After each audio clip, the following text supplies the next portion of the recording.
Hey, I'm Matthew Moscoviak at CNET, and today we're going to take a look at the Onkyo TX NR616. This is a mid-range AV receiver from Onkyo, and it's currently selling for $410. And that makes it one of the best AV receiver values on the market.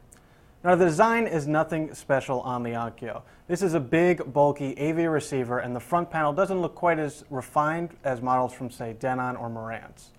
The included remote is decent, although the buttons are pretty small and it's a little more cluttered than it needs to be. Around back, you'll see why this receiver is such a good value. Including the front panel input, there are 8 total HDMI inputs, which is 2 more than any other receiver at this price. The only catch is that there's not enough input buttons to access all of the inputs directly from the remote, so you'll need to navigate the on-screen interface to get at that 8th input. The front panel HDMI input is also MHL compatible, so it'll work with phones that support that new connection type.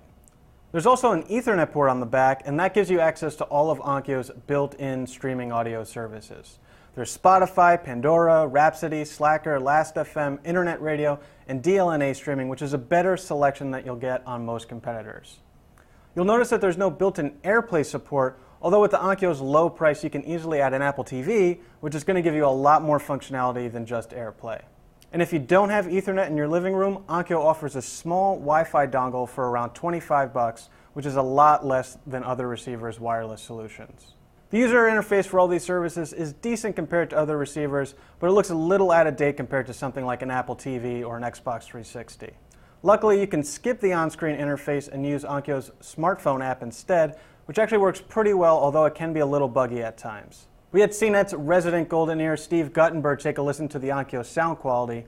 It wasn't quite up to the level of last year's Denon AVR 1912, but it was still a solid performer overall. Blu-ray concert discs sounded great, as well as Blu-ray movies, although the Denon is slightly better, especially with movies. Really, the only thing that gives us pause about the Onkyo are some early complaints about firmware glitches.